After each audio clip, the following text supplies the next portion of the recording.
ಈ ವಿದ್ಯಾರ್ಥಿಗಳ ವಿಷಯದಲ್ಲಿ ನಾನು ಹೇಳೋದು ಒಂದೇ, ಪಕ್ಷ ಯಾವುದೇ ಆಗಿರಲಿ,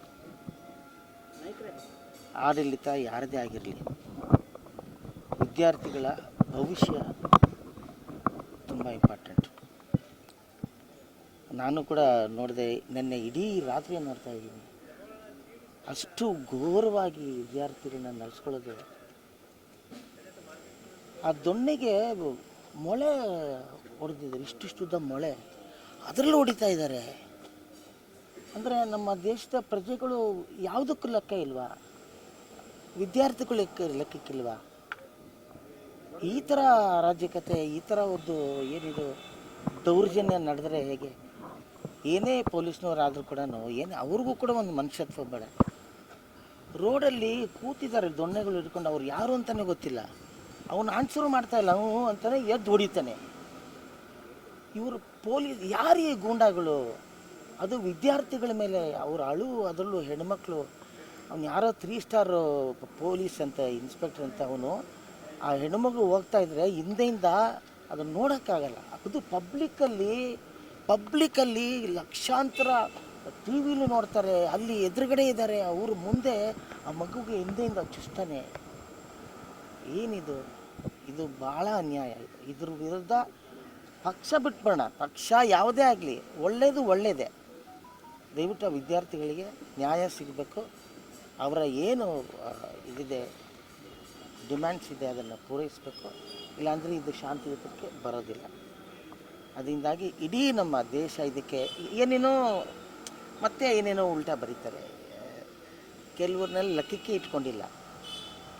ಹಾಗೆಲ್ಲ ಮಾಡಬೇಡಿ. ಈಗಲಾದರೂ ಯಾವುದೋ ಮೀಡಿಯಾಗಳಲ್ಲಿ ಏನೇನೋ ಬೇಕು ಅಂತ ಅದ್ರ ಮೇಲೆ ಉಲ್ಟಾ ಹೇಳೋದು. ಇನ್ನೇನೋ ಅಲ್ಲಿ ದೆಹಲಿಯಲ್ಲಿ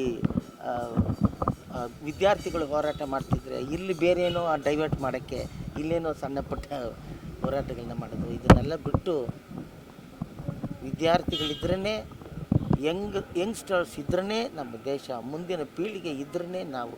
ಅವ್ರಿಗೋಸ್ಕರ ಎಷ್ಟು ಕಷ್ಟಪಟ್ಟು ತಂದೆ ತಾಯಿಗಳು ಪಾಪ ಕಷ್ಟಪಟ್ಟು ಎಲ್ಲೋ ಬೇರೆ ಹೊರಗಡೆ ದೇಶದಲ್ಲೋ ಎಲ್ಲೋ ಕೆಲಸ ಮಾಡ್ಕೊತಾರೆ. ಈಗ ಯಾರಿಗೂ ಕೆಲಸನೂ ಇಲ್ಲ. ಇಂಥ ಸಂದರ್ಭದಲ್ಲಿ ವಿದ್ಯಾರ್ಥಿಗಳಿಗೆ ಮೋಸ ಆಗಿದೆ. ಇದನ್ನೆಲ್ಲ ಮಾರ್ಕೊಂಡು ಇಷ್ಟೆಲ್ಲ ಆದಾಗ ದಯವಿಟ್ಟು ಎಲ್ಲರೂ ಎಚ್ಚೆತ್ಕೋಬೇಕು. ಇದಕ್ಕೆ ಸರ್ಕಾರ ಒಂದು ತೀರ್ಮಾನ ತಗೊಳ್ಳೇಬೇಕು. ವಿದ್ಯಾರ್ಥಿಗಳ ಪರವಾಗಿ ಅವರು ಡಿಸಿಷನ್ ಕೊಡಲೇಬೇಕು. ಸರ್, ಇದು ಎಲ್ಲರಿಗೂ ಎಚ್ಚರಿಕೆ ಕರೆಗಂಟೆನ ಅಂತ ಅಂದ್ರೆ, ಈಗ ಬೇರೆ ಬೇರೆ ದೇಶದಲ್ಲಿ ಯುವಕರು ಸರ್ಕಾರನೇ ಚೇಂಜ್ ಮಾಡಿದ್ದಾರೆ. ನೇಪಾಳದಲ್ಲಿರ್ಬೋದು ಜೆನ್ಜಿ ಹೋರಾಟಕ್ಕೆ. ಸೊ ಆ ಥರದ ವಾತಾವರಣ ಈಗ ನಮ್ಮ ದೇಶದಲ್ಲೂ ಕಂಡು ಬರ್ತಾ ಇದೆ. ಸರ್, ಅದಕ್ಕೆ ನಾನು ಫಸ್ಟೇ ಒಂದು ಮಾತು ಹೇಳ್ಬಿಟ್ಟೆ. ಇದು ಯಾವುದೇ ಪಕ್ಷ ಆಗಲಿ, ಯಾವುದೇ ಸರ್ಕಾರ ಆಗಲಿ, ಅದ್ರ ಬಗ್ಗೆ ನಾನು ಮಾತಾಡಲ್ಲ. ಯಾಕೆಂದರೆ ಸರ್ಕಾರನೇ ಇದನ್ನು ತೊಗೋಬೇಕು ಡಿಸಿಷನ್. ಏನು ಭಾರತದ ಸರ್ಕಾರ ನಡೆಸ್ತಾ ಇದ್ದಾರೆ, ಅವರೇ ಡಿಸಿಷನ್ ತೊಗೊಂಡು ಆದಷ್ಟು ಬೇಗ ಇದನ್ನು ಶಾಂತಿಯುತವಾಗಿ ನಿಲ್ಲಿಸಬೇಕಾಗತ್ತೆ. ಅವರಿಗೆ ಒಂದು ನಿರ್ಣಯವನ್ನು ಕೊಡಬೇಕಾಗುತ್ತೆ. ಸರ್, ಇಂಥ ವಿದ್ಯಾರ್ಥಿಗಳ ಭವಿಷ್ಯ ಅಂತ ಬಂದಂಥ ಸಂದರ್ಭದಲ್ಲಿ ನಮ್ಮಂಥವರು ಕೂಡ ಇಂಥದಕ್ಕೆ ಹೋರಾಟ ಸಪೋರ್ಟನ್ನು ಕೊಡಬೇಕು. ಮತ್ತು ಸ್ಯಾಂಡಲ್ವುಡ್ ಅವರು ಕೂಡ ಸಪೋರ್ಟ್ ಕೊಡಬೇಕು. ಇನ್ನೂ ಕೂಡ ಅವ್ರು ಸಪೋರ್ಟವಾಗಿ ನಿಂತಬೇಕು. ಕೇಂದ್ರ ಸರ್ಕಾರದ ಗಮನ ಸೆಳೀಬೇಕು. ಅಂಥ ಪ್ರಯತ್ನಗಳು ಯಾಕೆ ಸರ್ ನಡೀತಾ ಇಲ್ಲ? ಪ್ರತಿಯೊಂದು ವಿಚಾರದಲ್ಲೂ ಕೂಡ ಸ್ಯಾಂಡಲ್ವುಡ್ ನಾಯಕರೆಲ್ಲರೂ ಒಂದು ಇಬ್ಬರು ಮೂರು ಪಾಪ ಅವರೇ ಒದ್ದಾಡಿಕೊಂಡು ಎಲ್ಲ ಬೈಸ್ಕೊಂಡು ಬೈಯೋರು ಜಾಸ್ತಿ ಇದ್ದಾರೆ. ಅದೇನು ಸತ್ಯ ಹೇಳಿದ್ರು ಬೈತಾರೆ, ಏನು ಮಾಡಿದ್ರು ಬೇರೆ ಥರ ಅದನ್ನು ರೂಟಿಂಗ್ ಮಾಡ್ತಾರೆ. ಇವರೆಲ್ಲ ಎಲ್ಲೋ ಇದು ಚೈನಾದಿಂದ ಫಂಡ್ ಮಾಡಿಬಿಟ್ಟವ್ರೆ. ಇನ್ನು ಪಾಕಿಸ್ತಾನದಿಂದ ಫಂಡ್ ಹೆಂಗ್ರಿ ಬರುತ್ತೆ? ಇದೆಲ್ಲ ಏನೇನೋ ಜನಕ್ಕೆ ಇವಾಗ ಎಚ್ಚೆತ್ಕೊಂಡಿದ್ದಾರೆ. ಎಲ್ರಿಗೂ ಗೊತ್ತಿದೆ ಏನಾಗ್ತಾ ಇದೆ ಅಂತ. ಇದು ಬಹಳ ಸಿಂಪಲ್. ವಿದ್ಯಾರ್ಥಿಗಳು ಕೇಳಿರೋದೇನು? ಎಜುಕೇಷನ್ ಸಿಸ್ಟಮ್ನ ಸರಿಪಡಿಸಿ, ನಮಗೆ ಆಗಿರೋ ಅನ್ಯಾಯಕ್ಕೆ ನ್ಯಾಯ ಕೊಡಿಸಿ, ಯಾರು ಇದರಲ್ಲಿ ಇನ್ವಾಲ್ವ್ ಆಗಿದ್ದಾರೋ ಅವ್ರನ್ನ ಕಿತ್ತಾಕಿ. ಇಷ್ಟು ಮೂರೇ ಅವರು ಹೋಗಿ ಕೇಳಿದ್ದಕ್ಕೆ ಇಷ್ಟೊಂದು ರಾಗಂತ ಆದರೂ ಕೂಡ ಇನ್ನೂ ಅದಕ್ಕೆ ಪರಿಹಾರ ಸಿಗ್ತಾ ಇದೆ ಅಂತ ಅನ್ನಿಸ್ತಾ ಇದೆ. ಸಿಗಬೇಕು. ಆ ವಿದ್ಯಾರ್ಥಿಗಳಿಗೆ ಏನು ಸರ್ ರಕ್ತ ಹೆಣ್ಮಕ್ಳು ನೋಡಿದ್ರೇ ಒಂಥರ ಅನಿಸುತ್ತೆ. ನೋಡಿ, ಅದೇ ಬಿಹಾರದಲ್ಲಿ ನೋಡಿ, ಏನು ಅವರು ಬೇರೆ ಥರ ರಿಯಾಕ್ಟ್ ಮಾಡ್ತಿದ್ದಾರೆ. ಹಂಗೆ ರಿಯಾಕ್ಟ್ ಮಾಡಿಬಿಟ್ರೆ ಕಷ್ಟ ಆಗಿಬಿಡುತ್ತೆ. ದೇಶ ಹತ್ಕೊಂಡು ಹೊಡೆದ್ಬಿಡುತ್ತೆ. ಅದಾಗದಂಗೆ ಸರ್ಕಾರ ಎಚ್ಚೆತ್ತುಕೊಂಡು ವಿದ್ಯಾರ್ಥಿಗಳಿಗೆ ಅವರ ಕೋರಿಕೆಗಳನ್ನ ಈಡೇರಿಸಬೇಕು ಅಂತ ಕೇಳ್ತಾರೆ. ಕನ್ನಡ ಚಿತ್ರಕ್ಕೆ ಸಂವೇದನೆ ಅನ್ನೋದಿಲ್ವಾ ಅಂತ ಏನು ಸರ್ ಇದು? ಇಷ್ಟೆಲ್ಲ ಆಗ್ತಿದೆ ಅದೇನು ಹೊಡೆದಾಟ ಹೌದು ಸರ್. ಸಂವೇದನೆ ಇಲ್ವಾ ಕನ್ನಡ ಚಿತ್ರರಂಗಕ್ಕೆ? ಅಂದರೆ ಧ್ವನಿ ಎತ್ತಬೇಕು ಅನ್ನೋದಿಲ್ವಾ? ಬೇರೆ ಬೇರೆ ವಿಚಾರಗಳಿಗೆಲ್ಲ ಧ್ವನಿ ಎತ್ತಿಲ್ಲ. ಸರ್ ಇದೇ ಮೇಕೆದಾಟು ಬೆಂಗಳೂರಿಗೆ ಕುಡಿಯೋ ನೀರು ಏನು ಡಿ ಕೆ ಶಿವಕುಮಾರ್ ಸಾಹೇಬರು ಅವ್ರ ಮನೆಗೆ ನೀರು ಕೇಳಲಿಲ್ಲ, ಅಲ್ಲಿ ಬಂದವರೆಲ್ಲ ನಾವು ಹೋದವರೆಲ್ಲ ನಮ್ಮ ಮನೆಗೆ ನೀರು ಕೇಳಲಿಲ್ಲ. ಕರ್ನಾಟಕದಲ್ಲಿ ಅದರಲ್ಲೂ ಬೆಂಗಳೂರಲ್ಲಿ ಇಷ್ಟು ಬೃಹದಾಕಾರವಾಗಿ ಬೆಳೀತಾ ಇರೋ ಬೆಂಗಳೂರಿಗೆ ನೀರು ಒದಗಲಿ ಅನ್ನೋಕ್ಕೋಸ್ಕರ ಹೋರಾಟ ಮಾಡಿದಾಗ ಅಷ್ಟೇನು ಸಪೋರ್ಟ್ ಬರಲಿಲ್ಲ. ನಮ್ಮ ಚಿತ್ರರಂಗದ ಸುಮಾರು ಜನರು ಬರಲಿಲ್ಲ. ಇದಾಗಬಾರ್ದು. ಏನು ಬರೀ ಏನಂದರೆ ಸ್ವಾರ್ಥದಲ್ಲಿ ನಿಲ್ಲಬಾರ್ದು.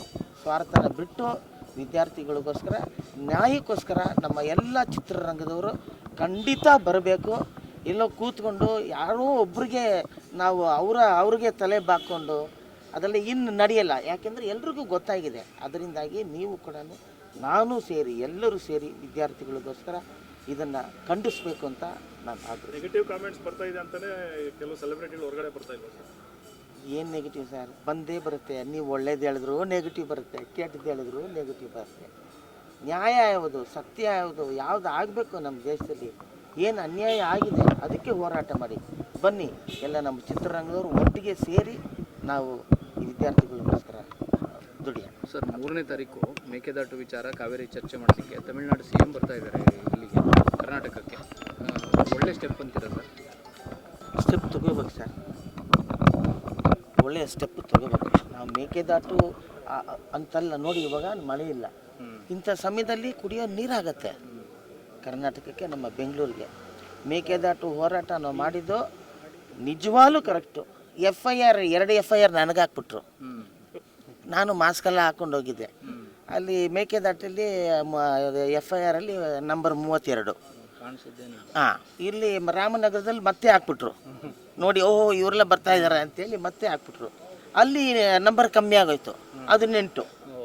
ಇನ್ನೊಂದು ಏನಾರು ಆಗಿದ್ರೆ ನಂಬರ್ 1 ಕರ್ಕೊಂಬಂದ್ಬಿಟ್ಟಿರು.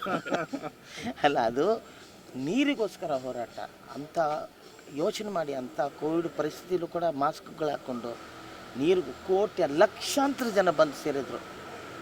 ಡಿ ಕೆ ಶಿವಕುಮಾರ್ ಸಾಹೇಬರು ಅದನ್ನೇ ಆಗ್ರಹಿಸ್ತಾರೆ. ಅವರು ಸಿನಿಮಾದವರೇ, ಅವರು 20 ಸಿನಿಮಾಗಳು ಮಾಡಿ ಈ ರೀಲ್ಗಳನ್ನ ಒತ್ಕೊಂಡು ಹೋದ್ರು. ಅವ್ರಿಗೂ ಗೊತ್ತು, ಸಿನಿಮಾದವ್ರನ್ನ ಅವರು ಆಗ್ರಹಿಸಿದರು ಅಷ್ಟೇ, ಬೇರೆ ಏನಿಲ್ಲ. ಎಲ್ಲ ನಮ್ಮ ಸಿನಿಮಾದವರು ಬಂದು ಸೇರಿ ಕೆಲಸ ಮಾಡಿ. ಅದಕ್ಕೆ CM ಅವರು ನಟ್ಟುಗಳು ಟೈಟ್ ಮಾಡಬೇಕು ಅಂತ ಹೇಳಿದ್ರು ಸರ್ ಚಿತ್ರರಂಗಕ್ಕೆ. ಮುಗಿದು ಹೋದ ಕತೆ. ಅದಾದಮೇಲೆ ಮತ್ತೆ ಇನ್ನೊಂದು ಫೆಸ್ಟಿವಲ್ ಆಗೋಯ್ತು, ಸಖತ್ತಾಗಾಯಿತು. ಮುಂದಿನ ಫೆಸ್ಟಿವಲ್ ಎಕ್ಸ್ಟ್ರಾನರಿ ಆಗುತ್ತೆ. ನನಗೊಂದು ತುಂಬ ಆಸೆ ಇದೆ. ಕಳೆದ ವರ್ಷ ದಸರಾದಲ್ಲಿ ನಾವು ಕಾವೇರಿ ಆರತಿ ಮಾಡ್ತೀವಿ.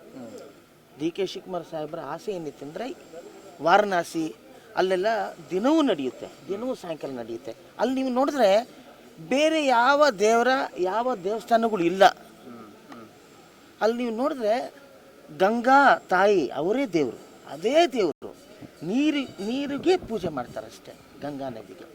ಆ ರೀತಿ ನಮಗೆ ಜೀವನ ನದಿಯಾಗಿರುವಂಥ ಕಾವೇರಿ ತಾಯಿಗೆ ಈ ಬಾರಿ ತುಂಬ ದೊಡ್ಡದಾಗಿ ಅಟ್ಲೀಸ್ಟ್ ಶುಕ್ರವಾರ, ಶನಿವಾರ, ಭಾನುವಾರ 3 ದಿನ ಆರತಿ ಅಂತ ಮೈಸೂರಲ್ಲಿ ಹಮ್ಮಿಕೊಂಡ್ರೆ ಸಕ್ಕದಾಗಿ ಲಕ್ಷಾಂತರ ಜನ ಸೇರ್ತಾರೆ, ಟೂರಿಸ್ಟ್ಗಳು ಬರ್ತಾರೆ, ದೊಡ್ಡದಾಗಿ ಆಗುತ್ತೆ. ಜೊತೆಗೆ ಆ ತಾಯಿಗೆ ನಮನ ಸಲ್ಲಿಸ್ದಂಗೂ ಆಗುತ್ತೆ. ನಾನು ಕಾವೇರಿ ಉಗಮ ಸ್ಥಾನದಿಂದ ಕಾವೇರಿ ಮುಳುಗುವ ಸಮುದ್ರದವರೆಗೂ ನಾನು ಶೂಟಿಂಗ್ ಮಾಡ್ಕೊಂಬರ್ತೀನಿ ಅಂತ ನಾನು ಸಾಹೇಬ್ರಿಗೆ ಹೇಳಿದ್ದೀನಿ, ಡಿ ಕೆ ಸಾರಿಗೆ ಹೇಳಿದ್ದೀನಿ. ಹೇಗೆಂದರೆ ಎಲ್ಲ ಈಗ ಒಬ್ಬರು ರಜನಿಕಾಂತ್ ಅವರು ತಮಿಳ್ನಾಡಲ್ಲಿ ಹರಿತಾ ಇದೆ, ಅವ್ರು ನಿಂತ್ಕೊಂಡು ಕಾವೇರಿ ತಾಯಿ ಹಿಂಗೆ ನಮ್ಮ ನೀರು ಹೀಗೆ ಆ ವೈಭವನ ಅವರು ಹೇಳಿದ್ರೆ ಹಿಂಗಿರ್ತಾರೆ. ನಮ್ಮ ಕರ್ನಾಟಕದಲ್ಲಿ ಯಾರಾದರೂ ನಮ್ಮವರು ದೊಡ್ಡವರು ಯಾರಾದರೂ ಸಂಗೀತಗಾರರು, ಕಲಾವಿದರು, ನಮ್ಮ ಪೊಲಿಟಿಷಿಯನ್ಸ್ ದೊಡ್ಡವರು ಅವ್ರನ್ನೆಲ್ಲ ಸೇರಿಸಿ ಕಾವೇರಿ ನದಿ ಅದು ಉದ್ದಕ್ಕೆ ಏನೇನು ಪ್ರಯೋಜನಗಳಿದೆ, ಕಾವೇರಿ ತಾಯಿಯಿಂದ ಏನೇನು ಪ್ರಯೋಜನ, ಹೆಂಗೆಲ್ಲ ಜೀವನ ಮಾಡ್ತಾರೆ. ಕಾವೇರಿ ಅಂತ ನೀವು ಒಗ್ಯಾನಿಕಲ್ಗೆ ಹೋದರೆ ಮೈಗೆ ಎಣ್ಣೆ ಹಚ್ಬಿಟ್ಟು ಕಾವೇರಿ ನೀದೇ ಹಾಕ್ಬಿಟ್ಟು ಸಂಪಾದನೆ ಮಾಡ್ತಾರೆ. ಮೈ ಎಣ್ಣೆ ಹಚ್ಚೋರು ಸಂಪಾದನೆ ಮಾಡ್ತಾರೆ, ಮೀನು ಮಾರೋರು ಸಂಪಾದನೆ ಮಾಡ್ತಾರೆ, ಕೂದಲು ತೆಗೆಯೋರು ಸಂಪಾದನೆ ಮಾಡ್ತಾರೆ, ತೆಪ್ಪ ಓಡಿಸೋರು ಕೂಡ ಕಾವೇರಿ ನದಿಯಿಂದ ಸಣ್ಣ ಪುಟ್ಟ ನಾನು ನಿಲ್ತಾ ಇರೋದು. ಪಕ್ಷಿಗಳು ಎಂತೆಂಥ ಪ್ರಾಣಿಗಳು ಜೀವನ ಮಾಡ್ತವೆ. ನಮ್ಮದು ಬಿಡಿ, ನಮ್ಮದು ದೊಡ್ಡದು, ನಾವು ಕುಡಿಯೋರು, ನೀರು ಕುಡಿಯೋರು. ನಮ್ಮದು ಬಿಟ್ಟು ಸಣ್ಣ ಎಂತೆಂಥ ಅದ್ಭುತಗಳು ಆ ಕಾವೇರಿ ತಾಯಿ ನೀರಲ್ಲಿ ನಡೆಯುತ್ತೆ. ಅದರಿಂದಾಗಿ ಆ ತಾಯಿಗೆ ನಮನ ಸಲ್ಲಿಸುವಂಥದ್ದು ಈಗ ನಮ್ಮ ದಸರಾದಲ್ಲಿ ದೊಡ್ಡದಾಗಿ ಆಗಬೇಕು ಅಂತ ನನ್ನ ಆಸೆ. ಸಾಹೇಬ್ರದ್ದು ಅದೇ ಆಸೆ ಡಿ ಕೆ ಸರ್ದು, ಈ ಸಲ ಮಾಡ್ತಾರೆ ಅಂತ ಅನ್ಕೊತೀನಿ. ಜೊತೆಗೆ ನಮ್ಮ ಇವರು ಅದೇ ಎಸ್ ಜಾನಕಿ ಅವ್ರು ತೀರ್ಕೊಂಡ್ರು, ಅವ್ರದ್ದು ಕೂಡ ಒಳ್ಳೆ ನಮನ ಸಲ್ಲಿಸೋಂಥ ಕಾರ್ಯಕ್ರಮ ಆಗಲಿ ಅಂತ. ಏನೇ ತಪ್ಪು ಮಾತಾಡ